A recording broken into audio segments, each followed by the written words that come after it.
अपना इंट्रोडक्शन तो नहीं करवाऊंगा। मैं हेल्पर के तौर पे यहाँ पे आया हूँ। मैं ईएफयू का नुमाइंदा हूँ और लीड का हेल्पर हूँ। ईएफयू ईस्टर्न फेडरल यूनियन ये मुसलमानों की पहली इंश्योरेंस कंपनी थी। थोड़ा सा टच दूंगा आपको मैं। ये एक लाइफ इंश्योरेंस कंपनी थी जो 1932 में इस्टेब्लिश हुई। चूंकि पाकिस्तान नहीं बना था और ईस्ट इंडिया कंपनी डोमिनेट करती थी, मुसलमानों के हकूक को जो है वो दबाया जाता था। नवाब भोपाल ने, सर आगा खान ने, कायदे आजम ने और अल्लामा इकबाल ने, जिनकी तस्वीर आपको दिखाई गई, उन्होंने इसकी बुनियाद रखी। तालियां बजाएं इस पे।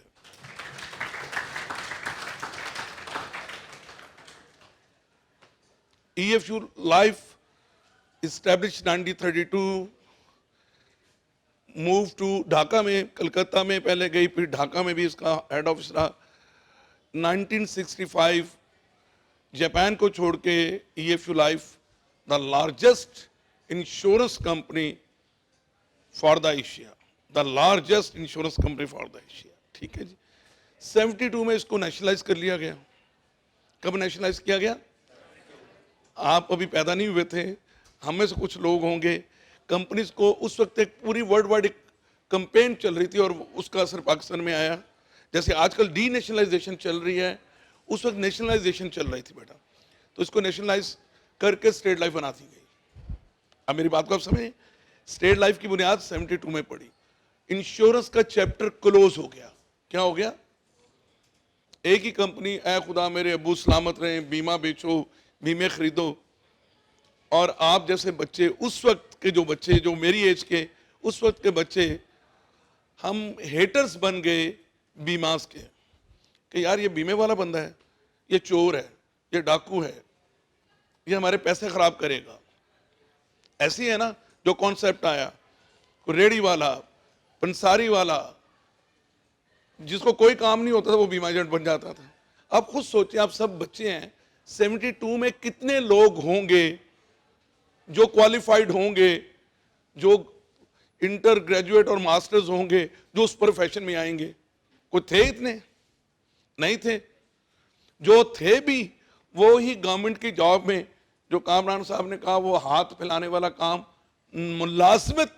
मुलाजिम बना लें, इसी माइंडसेट से गए। लिहाजा मैं शॉर्ट करूंगा, टाइम कम है बेटा। 1992 में ईस्टर्न फेडरल यूनियन की रीबर्थ हुई एलीट फेडरल यूनियन के शेप में। क्या हुई? जैसे एमसीबी दोबारा प्राइवेट बना, यूनाइटेड बैंक दोबारा प्राइवेट बना, हबीब बैंक दोबारा प्राइवेट बना, इसी तरह ईएफयू की रीबर्थ हुई। लेकिन इसका नाम ईस्टर्न फेडरल यूनियन नहीं रखा गया, इसका नाम ही ईएफयू हो गया। जैसे मुस्लिम कमर्शियल बैंक का नाम खत्म हो गया, सिर्फ एमसीबी रह गया।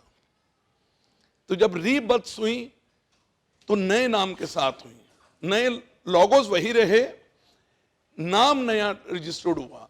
तो ईएफयू एक एलीट सिस्टम लेके आई। वो फिर इंश्योरेंस कंपनी नहीं बनी, वो फिर ईएफयू लाइफ इंश्योरेंस लिमिटेड बनी। हबीब बैंक लिमिटेड, सुन रहे मेरी बात को आप? National bank limited, allied bank limited. तो ईएफयू का नाम आया ईएफयू लाइफ इंश्योरेंस लिमिटेड। तो EFU is not the insurance company, we are dealing in insurance, we are offering insurance, we are offering guarantees, we are dealing in financial services. Insurance is one of the part of that one. Financial services is a vast industry. हर पूरी दुनिया के हर मुल्क को financial services के इदारे मुल्क को run करते हैं। पता है आपको? पूरी दुनिया में जो इस्टेब्लिश कंट्रीज हैं, और आपकी बड़ी ख्वाहिश आप लोग वहाँ चले जाएं। और मैं पूरी दुनिया फिर के आ गया हूँ, Hong Kong to Japan, Japan to America, America to Canada. I'm the lifetime member of the world largest financial services elite club that is called MDRT. मैं उसका lifetime member हूँ उसका। दुनिया का कोई ऐसा मुल्क नहीं है जहाँ पे मैंने फाइनेंशियल सर्विसेज की ट्रेनिंग नहीं ले रखी। और ये सब कुछ ईएफयू ने करवाया। तो मैं बच्चों के लिए एक ट्रेनिंग प्रोग्राम लेके आया हूं। I am not offering any job all of you, कि मैं आपको जॉब दूं। मैं सिर्फ और सिर्फ पेड ट्रेनिंग इंटर्नशिप प्रोग्राम इस प्लेटफॉर्म से अंडर द सुपरविजन ऑफ अजीम साहब और स्पेशली फॉर बिलाल साहब। बिलाल साहब के लिए भी क्लैप करें आप। तो आपको मेरे दोनों भाई और मेरे मोटिवेटर स्पीकर्स, मैं कोच भी हैं। मोटिवेशनल स्पीकर नहीं मैं कहूँगा, मैं इनको कोच और मेंटोर कहूँगा इन दोनों को। तो एक ट्रेनिंग प्रोग्राम है, जॉब अगर आपने ईएफयू में करनी होगी वो आप खुद डिसाइड कीजिएगा। मैं आपको करियर अपॉर्चुनिटी देना चाह रहा हूँ on the behalf of training. एक एक बच्चा, एक एक बच्ची जो हम पेड ट्रेनिंग करेंगे, पेड करेंगे, हम देंगे भी, हम लेंगे नहीं, हम देंगे। वो जो आपको कामरान साहब ने कहा और मलिक साहब ने कहा, आपको एलीट की ट्रेनिंग देनी है। अगर आपने एलीट क्लब का मेंबर बनना है कनाडा अमेरिका की सर्टिफिकेशन और हांगकांग की सर्टिफिकेशन के लिए, then you have to join EFU. फिर आपको ईएफयू का प्लेटफॉर्म है। लेकिन हमने पहले आपको 6 हफ्तों से लेके 12 हफ्तों की एक training, pre contract training programme है, फिनेंशियल सर्विसेज से रिलेटेड है। वो इसी तरह है कि एक वक्त में अगर आपके बड़े हों तो आपको याद होगा कि वो एनसीसी करते थे। एनसीसी का एक प्रोग्राम चला था, स्कूल कॉलेजेस में चला था। इसी तरह फिनेंशियल सर्विसेज का प्रोग्राम पाकिस्तान में अल्लाह ताला ने मुझे तौफीक दी कि मैं यूथ के लिए, किसके लिए? यूथ के लिए। इसीलिए मैंने सेफ प्रोग्राम से उसको लॉन्च किया, ईएफयू प्लेटफॉर्म से। Safe, SYF, S stand for smart, U stand for youth, F stand for force, smart youth force. वो होगा 6 हफ्तों का प्रोग्राम। कामरान साहब और मलिक साहब करेंगे, और वहां से जब बंदे आएंगे, वहां से जो चाहेंगे कि हम करियर देखना चाहते हैं फाइनेंशियल इंडस्ट्री में, चाहे वो अमेरिका में देखें, चाहे वो पाकिस्तान में देखें, ऑन द बिहाफ ऑफ ईएफयू देखें, दुबई में देखें, सिंगापुर में, हर मुल्क में हम आपको भिजवाएंगे। वरना आज बहुत सारी स्लाइड्स थी कि पूरी दुनिया की सैर करवाते हैं आपको, और शायद भट्टी हर जगह पे आपको नजर आता, टाइम कम था ईएफयू प्लेटफॉर्म से। ठीक है, ये पावर्ड बाय, ये मेरे तीनों प्रोजेक्ट जो हैं वो पावर्ड बाय ईएफयू है। ठीक है जी, मैं जोनल मैनेजर हूं ईएफयू का, लेकिन मैं फाउंडर एलीट क्लब भी हूं। और एलीट क्लब के कितने मेंबर्स हैं लाहौर में? मेरे पास 7,000। कितने मेंबर्स हैं? 7,000। ठीक है, तो अब मैं यूथ को स्मार्ट सेव प्रोग्राम से यूथ को यूथ एलीट क्लब में लाना चाहता हूं। आप में से जो लोग इनके प्रोग्राम में शामिल होंगे, मलिक साहब के और कामरान के, वो स्मार्ट प्रोग्राम से 6 हफ्तों की ट्रेनिंग के बाद अगर वो कहेंगे हमें 3 माह की सर्टिफिकेशन दे दें, हम आपको सर्टिफिकेशन अवार्ड करेंगे। और वहां से अगर आप अपना करियर बनाना चाहेंगे तो फिर हम आपको ईएफयू में आपकी ख्वाहिश पे जॉब दे देंगे। मैं बिजनेस अपॉर्चुनिटी देता हूं। क्या देता हूं? मैं जॉब नहीं देता। आपको उन्होंने कहा था ये वाला हाथ, ये वाला हाथ बेहतर है या ये वाला हाथ बेहतर है? आप में से कितने बंदे ये वाला हाथ बनना चाहते हैं? बताएं, कोई है? आप में से कोई एक बच्चा बैठा हुआ ये वाला हाथ बनना चाहता है? नहीं बनना चाहता, ये वाला हाथ बनना चाहते हैं, तो फिर आप क्लब के मेंबर बने। हो सकता है कि इस क्लब की मेंबरशिप, आपको पता है कि एलीट क्लब का direct member, please one meeting please, elite club का एक मेंबर बनने के लिए आपको 2 लाख से लेकर 15 लाख रुपए की रजिस्ट्रेशन करवानी पड़ती है, जिसके लिए मैंने 7,000 मेंबर किए पर एनम। इतना बड़ा क्लब है जो एलीट प्राइमस क्लब है जी हमारा, उसकी मेंबरशिप फीस कितनी है? जिसको हम सोशल सिक्योरिटी कार्ड देते हैं पूरी दुनिया में मूव करने का, जिसमें उनकी पेंशन भी होती है, क्लब्स भी होते हैं, उनकी हेल्थ भी होती है, हर चीज़ होती है। वो 2 लाख से शुरू होता है और 15 लाख पे जाके ख़त्म होता है। Can you afford that one? अगर हम आपको पेड ट्रेनिंग भी करवाएं और आपको सेंस दें, खास तौर पे जो B.Com, C.Com, M.Com इस और जो इस लेवल के बच्चे हैं, उनके पास एक सर्टिफिकेशन होनी चाहिए, वो पूरी दुनिया में रिकॉग्नाइज होती है। अगर आपने नौकरी लेनी होगी तो वो आपकी सर्टिफिकेशन हो जाएगी। तो EFU ने ऐसा प्लेटफॉर्म दे दिया है कि वो आपके लिए करियर अपॉर्चुनिटीज बना रही है।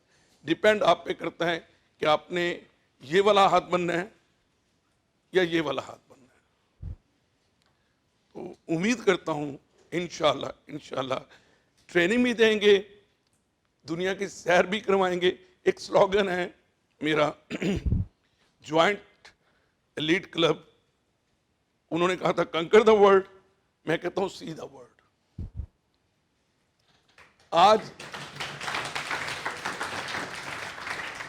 आज आप पैसा बनाने के लिए परेशान हैं, गारंटी करता हूं यहां खड़े होके गारंटी करता हूं सारी यूथ को, और ये मेरी रिस्पॉन्सिबिलिटी है। मैं कोई एहसान नहीं कर रहा, अपनी रिस्पॉन्सिबिलिटी की ऑनरशिप कर रहा हूं कि अगर आपने 3 माह की ट्रेनिंग कर ली तो गारंटी कर रहा हूं आप देने वाला हाथ बन जाएंगे, आप देने वाला हाथ बन जाएंगे, आप देने वाला हाथ बन जाएंगे। तो मैं I am closing my session. Time बहुत है, स्पीकर्स ने बहुत कह दिया आपको। एक पेपर्स हैं, आप ले जाइएगा। ट्रेनिंग प्रोग्राम क्या है, कैसे हम पेड करेंगे, उसकी रजिस्ट्रेशन के लिए रमज़ान है, आप उनसे बात कीजिएगा। फिर वो कामरान साहब के पास आएंगी चीज़ें और कामरान साहब उस रजिस्ट्रेशन को हम लॉग इन करेंगे। ठीक है जी। पेड ट्रेनिंग होगी और आपकी ग्रूमिंग होगी regarding financial services, not regarding life insurance plans. मैं फिर क्या कह रहा हूं, वो आपका डिपार्टमेंट नहीं है। आप चूज करना चाहें वो आपकी मर्जी है, वो एक पोर्शन है उसका।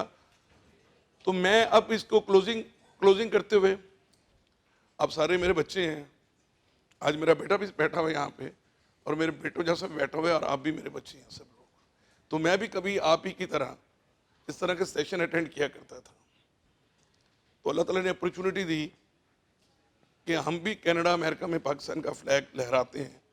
आप मेरे वेब पेज पे जाइएगा, वेब पेज को देखिएगा, उसमें से अपडेट्स लीजिएगा, चाहे वो टेलीविजन हो, वो मीडिया हो, वो कॉन्फ्रेंसेस हो इंटरनेशनल, तो आपको शाहिद भट्टी नजर आएगा। ठीक है। और मैं हर बच्चे को, अपने बेटे से लेके अपनी बेटी से लेके हर बच्चे को शाहिद भट्टी देखना चाहता हूं। जितनी स्ट्रगल मैंने की, आज जिस मुकाम पे खड़ा हूं, आप तो इन डेस्क पे बैठे हुए हैं ना, तो मैं टाटों पे बैठा हुआ था बेटा, मैं टाटों से यहां तक पहुंचा हूं। इन्होंने कहा था ना डिलीट टू एलीट, कतरे से गोहर। क्या है? कतरे से गोहर। तो ये बेटा आप कतरे हैं, आपने गोहर बनना है, हमने आपको गोहर बनाना है। ठीक है। तो इंशाल्लाह आपसे मुलाकात होगी। I am going to close up all the session. Thank you very much Azeem sahab, thank you very much Bilal sahab. मैं एक, अगर आप लोगों की बेटा इजाजत हो, 1 मीटिंग, तो अजीम साहब आपको हेड कर रहे हैं यहाँ पे और बिलाल साहब उनको असिस्ट कर रहे हैं। तो अजीम साहब के लिए मैं ऑनरेरी एम्बेसडर उनको बना रहा हूँ UMT का। हालांकि आबिद शेरवानी साहब मेरे दोस्त हैं, आबिद शेरवानी साहब वो बैठे हुए हैं, आए ले आए, कैमरा भी ले आए। आप ये जानते हैं इन्होंने मेरे बहुत सारे सेशन NOP पे कवर किए हुए हैं। कर्नल जो शेर साहब मेरे दोस्त हैं, तो ये भी मेरे दोस्त हैं, है ना दोस्त साहब। तो मैं ये समझता हूं कि मेरी रिस्पॉन्सिबिलिटी है कि मैं कम से कम लाहौरी हूं, लाहौर में जो पढ़ने आते हैं, लाहौर में जो रहते हैं, वो सब मेरे बच्चों की तरह हैं। मैं उनकी करियर बिल्डिंग में अगर 1% भी कामयाब हो जाता हूं ना, तो इसका अजर मैंने यहां से नहीं लेना, इसका अजर मैंने ऊपर से लेना है, अल्लाह से लेना। तो मैं अजीम साहब के लिए ऑनरेरी एम्बेसडर का एलीट गोल्ड मेडल इनको प्रेजेंट कर रहा हूं in front of all of you. वो आपके उस्ताद हैं, हेड हैं, डायरेक्टर हैं यहाँ के, और मैं उनको रिवॉर्ड कर रहा हूं। Thank you very much.